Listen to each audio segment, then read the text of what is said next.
Pump up the volume on your parenting with Parent Pump Radio. Tune into something different that makes a difference. At Parent Pump Radio, instead of a ripple, we choose to create a splash. Get energized, get inspired, and get informed with how to parent in the new millennium.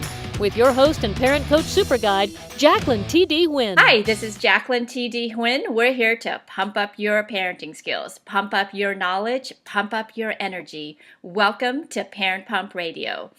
Subscribe to our RSS feed so you'll be automatically notified of new shows. If you're looking for a speaker for your organization or event, please go to my website at integrativeminds.com to learn more about what I offer and contact me at info@integrativeminds.com to schedule a meeting time.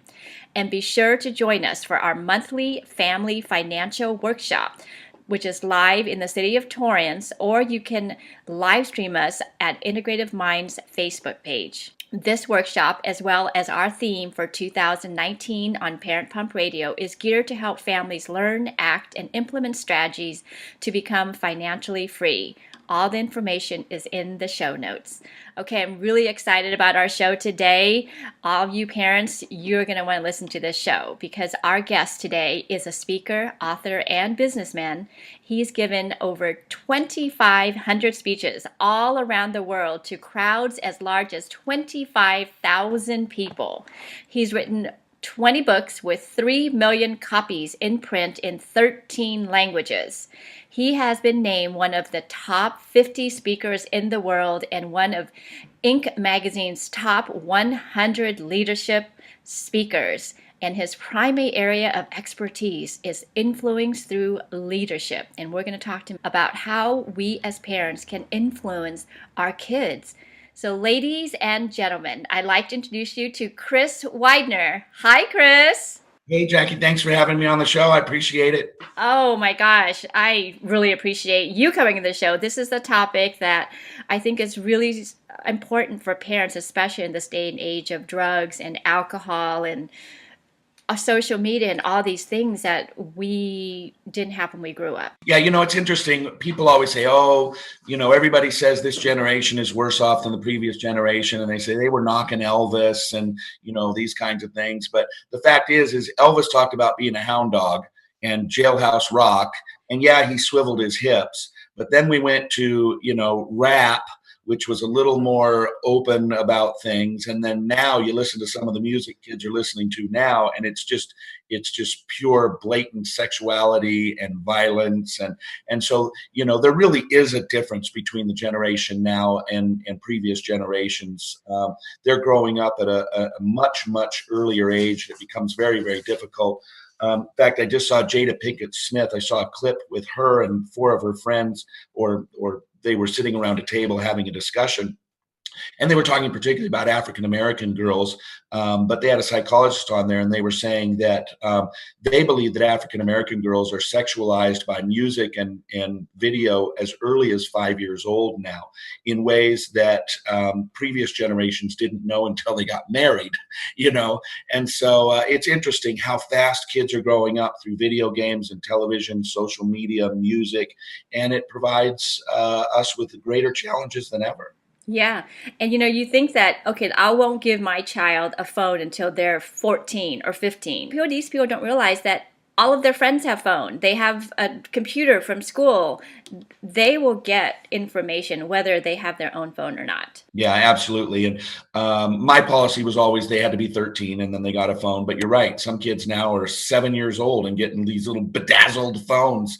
They got these little cases that look like diamonds, and it just becomes the centerpiece. And, I guess the problem isn't so much the technology. Because technology can be used for good or bad. I think what happens is you put technology that becomes a superhighway to both good things and some really, really, really dark things. And you put it into the hands of someone who's not old enough or mature enough to be able to make those kinds of decisions. And that's really where the problem comes in. And that's a parenting problem, not a child problem. You give the child something like that and they stumble across things or find things, that's not their fault. It's your fault for not knowing what they're doing and what they're, how they're doing it, how often they're doing it.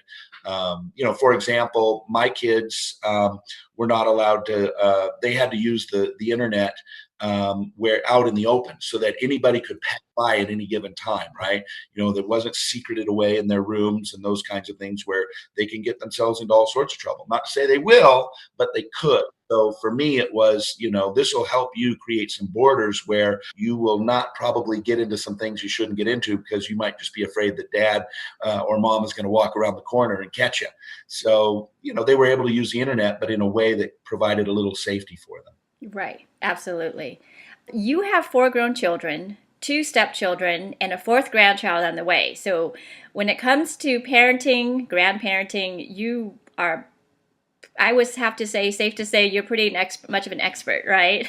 Well, I don't know how you define expert. I've done it a lot, and I've made some great mistakes, and I've had some great successes. It's interesting, my kids are 28, 27, 25, and 24. And then my stepdaughters are 18 and 16. So I've gone back into the parenting world because mine were all gone and grown and starting to have grandbabies. And then when I met Denise, I ended up with 2 lovely young stepdaughters. And actually, I kind of really like it. It's given me a great opportunity to apply things that I learned. I'm older now. I'm more mature. I'm much more patient. In fact, I'll tell you a funny story. I was driving down the road teaching Kate, the youngest, to drive. And this was before she turned 16, got her driver's license. And you're learning all these things. And she decided to try and get through a yellow light. And it's suffice to say, she did not get through the yellow light. It was a full-blown red by the time we went through the intersection. And she turned and she was driving and slowly turned and looked at me. And I slowly turned and looked at her. And she says, "I shouldn't have done that, should I?" I said, "No, you shouldn't have done that." And she said, "Are you mad at me?" And I said, "Nope, I'm not mad at you." And she goes, "Why not?" And I said, "Because it's obvious that you did wrong and that it's dangerous, and you'll probably put that in your database and not ever do it again." And she said, yeah, for sure I won't.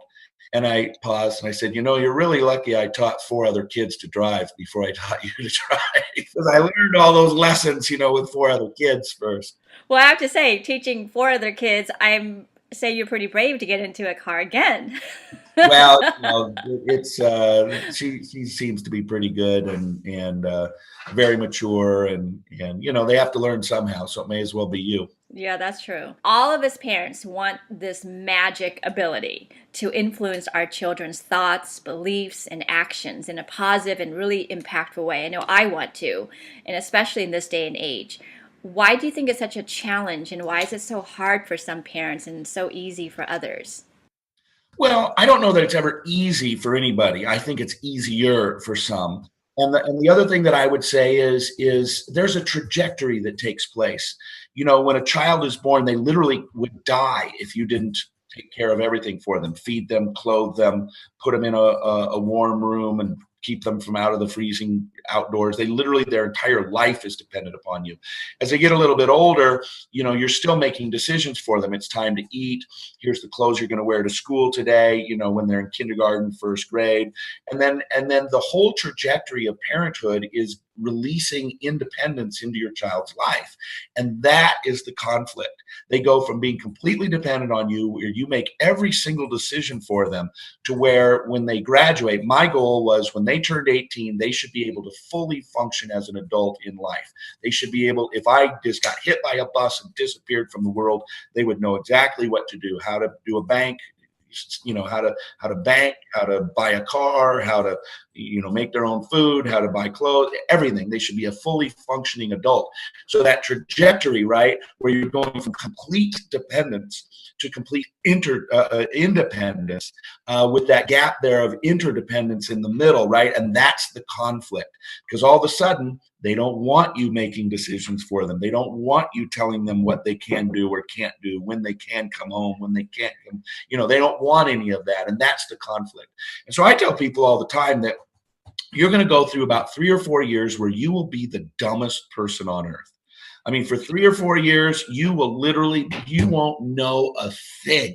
It's shocking that you could even get through life. You're so dumb, because children just know everything, and everything you say is just ridiculous to them. but they usually come back around. That's what I've seen, not only in my own children's But lives. that's like around the high school age, late high It's school, about early high school. college. And sometimes it's shorter than that. Sometimes it's longer than that. Sometimes it's a year. Sometimes it's 6 years. Sometimes it's 13 to 19. Sometimes it's 16 to 22. But there's a basic time frame, and that's the time frame when they are making their own decisions. And for you to suggest that they do something else is just ludicrous. I will make my own decisions. Thank you very much. And I think that that's the conflict. So the transition is from person who makes all the decision to influencer. How do we influence? And oftentimes I'll say to my kids, would you like my advice? Would you like to know what I think about that? I don't just jump in, well, here's what you need to do. And of course, men do that with their wives a lot too, right? Well, here's how you fix it. Here's what you do. And that's really not what people are looking for. And so I very often just sort of position it as, would you like my advice? Or would you like to know what I think about this? And oftentimes they'll say, not really. Okay, no problem. I don't take it personal. But if they say, yeah, actually, what do you think? Well, here's what I think, and here's the options, and here's what you can do. And so you're positioning it as trying to help them rather than dominate them or make the decision for them. Yeah, I think that's the big part when they're getting to that teen or preteen age, this natural progression that they want to spread their wings a little bit. And when you try to control, or what it feels like, I would say, to them as control or power, I think they pull away even more. It's funny, Denise, her daughters will come out and they'll have two dresses, one in each hand. And they'll say, should I wear the red one or the black one? And I'm convinced it doesn't matter which one Denise says they should wear. They will pick the other one. Because I think at a subconscious level, they want to say, I'm breaking away and I'm making my own decision. I'm actually going to make this choice myself. I don't know why they still come out and ask which one they should wear, but there's a subconscious thing that's going on, and I did it, you did it, we all did it, because we all made that transition from full dependence to independence.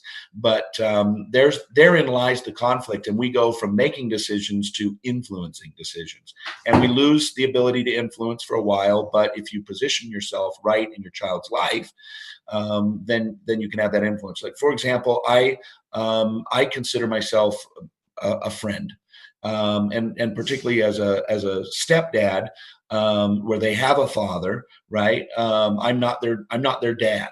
I am their friend. I'm their mentor. I'm their advisor. I'm their cheerleader. I'm their encourager. And in fact, at one point, one of the girls said to me something, how come you don't get mad at us? Or so, I can't remember the exact question. And I said, man, I got the easiest job in the world. I'm good cop. I get to be good cop. Your mom is bad cop. She gets to be bad cop, but I get to be good cop. It's actually the easiest job in the world. I imagine that comes from coming into their lives later on in their teen. If I would have become their stepdad when they were 3, 4, 5, 6 years old, then yeah, I probably would have had to been more of a disciplinarian and those kinds of things. But my role is actually pretty easy. I just get to encourage and listen and give advice. Like the grandfather role. Yeah, it's kind of like the grandfather role. I mean, that's actually probably a really good way of putting it. More like the grandfather role. Yeah. Let's talk about your book. The book is titled again? It's called The Leadership Rules. And it's actually a book based on most of my books are story form. They teach life or business lessons through stories. And this one is set around a championship high school football team. But the rules that they learn in this book, there's 4 of them, are actually really great for parenting. And we can talk through them. But let's do it. Yeah, so I'll give you the 4 in overview, and then we can go through them each. But the first one is you get what you expect.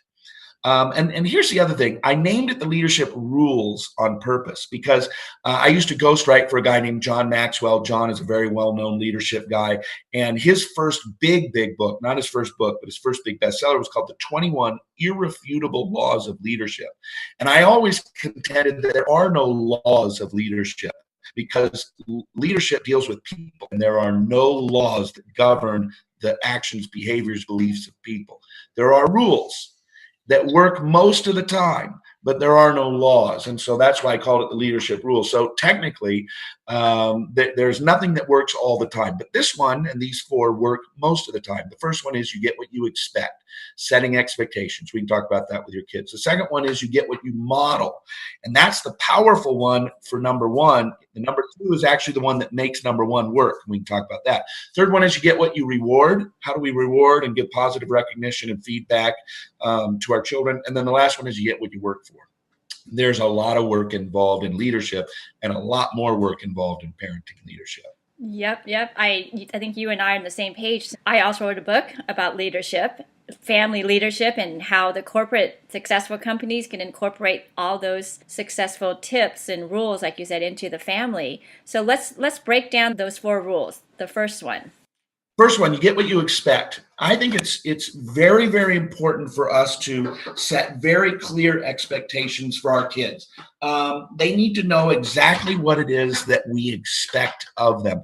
We can't just lay it out there, do what you want, and then they do something and say, hey, you can't do that.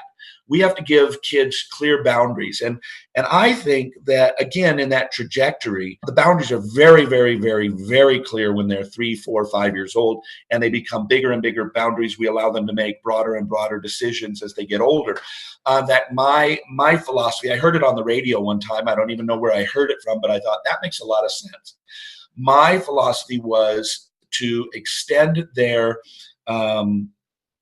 curfew later and later until their senior year. In their senior year, they had total freedom. Senior year of high school, they had total freedom. They could do what they want, when they wanted, go where they wanted, stay out all night if they wanted, late if they wanted, because somebody said, don't let their first year of total freedom happen in college without your oversight.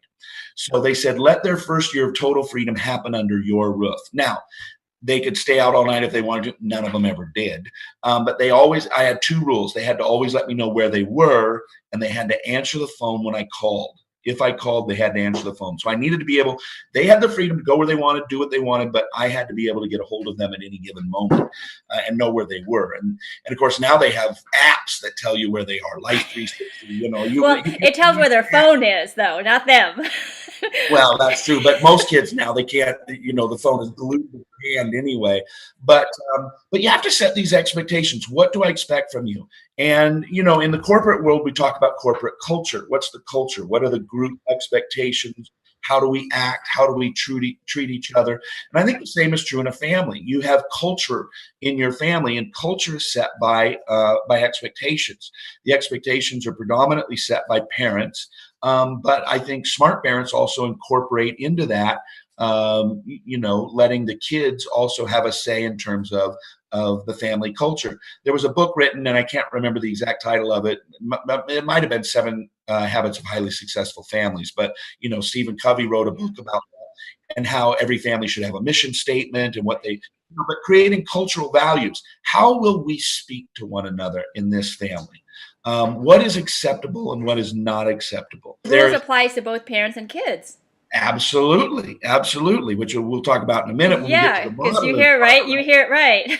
Right, but you have to set the expectations, and then letting your children, particularly as they get older and they have more critical thinking skills, they can participate in that because they're going to say, yeah, we should never talk negatively to each other or cuss at one another or whatever. Okay, great. We've come and we've set family expectations on how we behave with one another.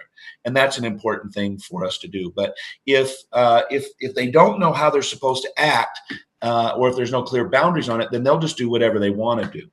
And the second thing that I would say about that, my good friend Kyle Wilson, Kyle was the president of Jim Rohn International and then my company, Chris Widener International.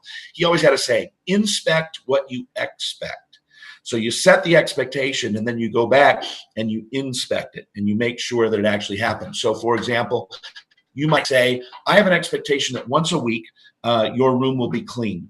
You will clean it up at least once a week. You'll tidy up. You'll pull out all the garbage, all that. And that should be done by 4 p.m. Sunday afternoon. So I don't care if you do it Saturday morning or Friday night, as long as I can walk through your door on Sunday afternoon at 4 o'clock and I will see a clean room. Well, you've got to inspect that. You can't just tell them you expect that and then never go inspect it and make sure that you hold them accountable to the expectations. Absolutely. So what's number 2? Number 2 is you get what you model. And this is the powerful one. Yes. The worst thing any parent or any leader could ever hear is, why should we do it? You don't. Yeah, this is that do what I say, not what I do, right? Principle that Exactly. so many And, parents follow. right? It's like the parent who hears his two kids yelling at each other, and he storms through the door and he says, "Stop your yelling! Yelling. We don't yell in this family." Or And then get they off their electronics and you're on the phone looking through your Facebook and they're like, Mom, you're like, wait a minute. exactly. Or, it's sad. We actually go out for dinner and we'll see couples that literally we were at a nice restaurant. This was, I don't know, 5 months ago, called Mastro's here in the Scottsdale area. Mastro's is a high-end steak place, right? And people are spending a couple $100, maybe more with a bottle of wine.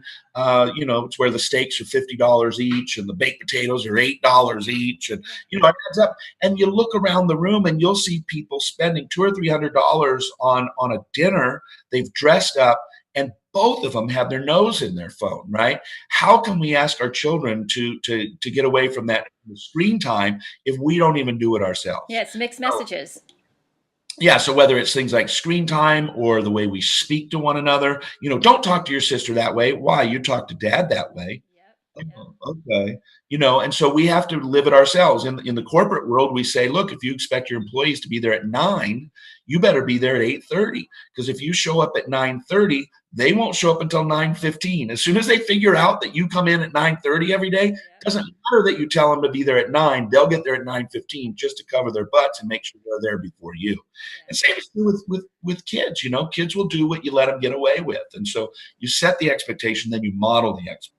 Right. Yeah. I'm a huge advocate here in our community with underage drinking, drug use, and all that. And so many parents will say, "Oh, I need a glass of wine because I'm stressed out." And then you wonder why your kids want to try it. They've been watching you drink, and even if it's just one glass, it's still modeling, like you're saying. Well, especially if you position it that way. I'm stressed out. I need alcohol to help me with my stress. If it's, I'd like a glass of wine because I enjoy it and I love the taste and, blah, blah, blah. But if it's, oh man, I'm stressed out, I need wine. You're basically building in the idea that the way you handle your problem is with wine, or in other cases, drugs. Right. I mean, there's so many memes about that. Parents saying, "Oh my God, you need a glass of wine." They're home or something. So what's number 3? So number 3 is you get what you reward. And John Maxwell used to say, that which gets rewarded gets done. And I really believe that that's true, that which gets rewarded gets done. Now it has to be a reward that works right? So if you said to your child, "I'll give you $1 if you clean up your room," they're never going to do it. If you say, "I'll give you $1,000 if you clean up your room," they're going to be gone before you get the sentence out, right? They're in their room, throwing everything and getting everything done. So therein, that they will do something based on a reward. You have to find out the right reward. The number one thing that I would say that parents need to really get good at is rewarding their children verbally. And in some of my seminars, I do this little bit where I talk about how, we have an opposite trajectory as it relates to praising our children. So when it first starts out, we think our 2-month-old child is Einstein for pooping in their diaper, right? It's amazing. Look at this. It's so cute. Oh, she's amazing. Look how wonderful. What'd she do? She cured cancer? No, she pooped in her diaper. Look at that. And so we really, honestly, they're amazing children, right? And then as they get older, oh, wow, you drew a dog. That's an amazing picture. They're 4 with a black crayon, and they drew a dog that sort of looks like, the Statue of Liberty, but it's a dog. But you tell them it's amazing, and all that color is beautiful. And then, they learn to ride a bike, and it's like, good job, Johnny, you learned to ride a bike. And then by the time you get to high school, it's like, why can't you get grades like your sister? And so and then by the time we're adults, we hardly ever get praised for anything. And so there was a book written called The Power in Praise, and it's an amazing book. I can't remember the author. But the fact is that we can get a lot out of our children and retain a lot of influence in their lives if we understand the power in praising our children. And I was working with a coaching client once, and he had an adult child, 30. And he said, "My son just wants me to be proud of him. And I'm just not. I'm just not. I mean, he's lazy, and he could go make lots more money than he is making. And this guy's a very successful corporate executive. And I just said, really, there's not a single thing you could find that you are proud of him. Maybe you're disappointed that he's not living his life the way you want him to live and making the kind of, but you can't find a single thing. The way he speaks to his wife, the colors he chooses for the clothing he wears, the way he washes his car and keeps it clean. There's nothing you can find. Well, I don't know, let me think about it, and so I really had to shift his thinking, right? And I know that a lot of parents do that with their kids, especially parents that are high achievers and want their children to be high achievers, Look, Dad, I got an A-. Why didn't you get an A? I didn't get an A+. You're an A+ kid, And so I think that it's important for us to be very purposeful in loving our children by rewarding them.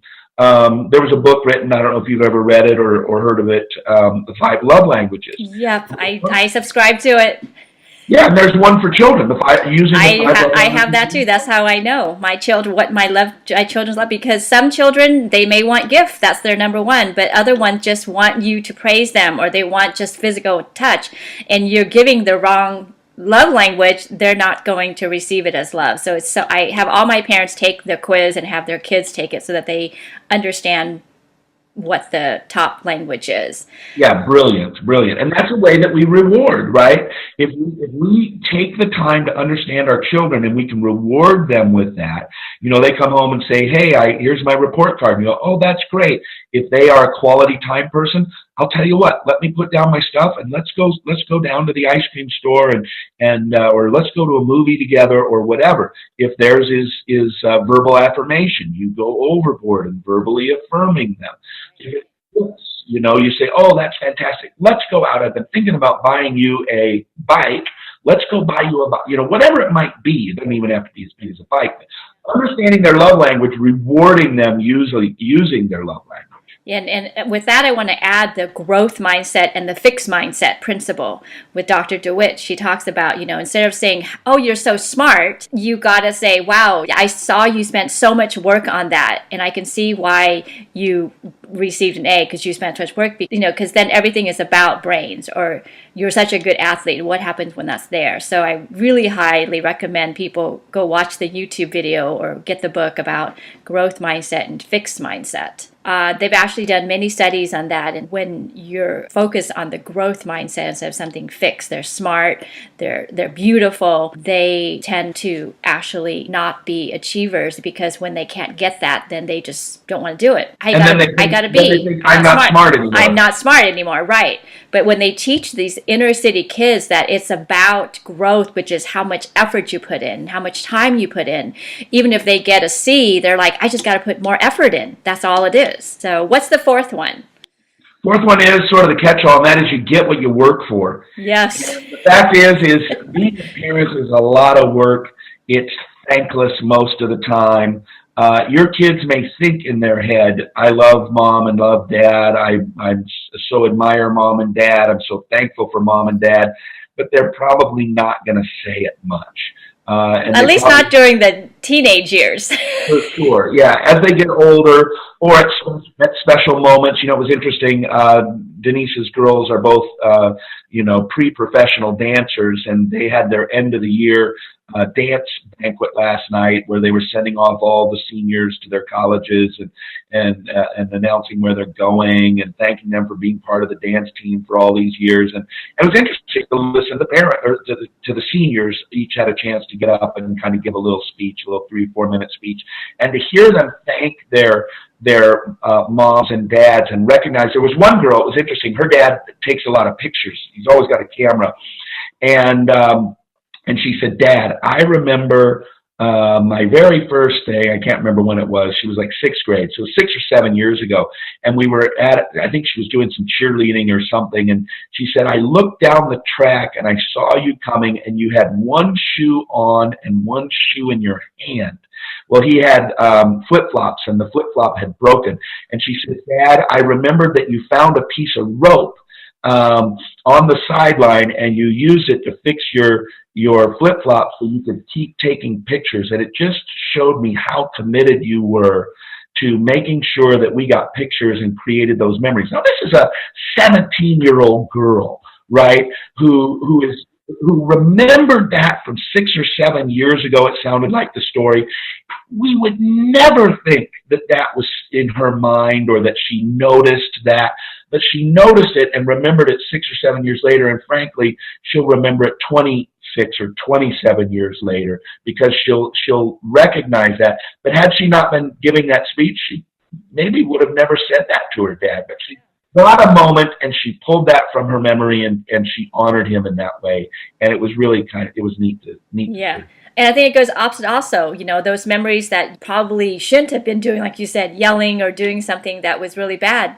These kids remember.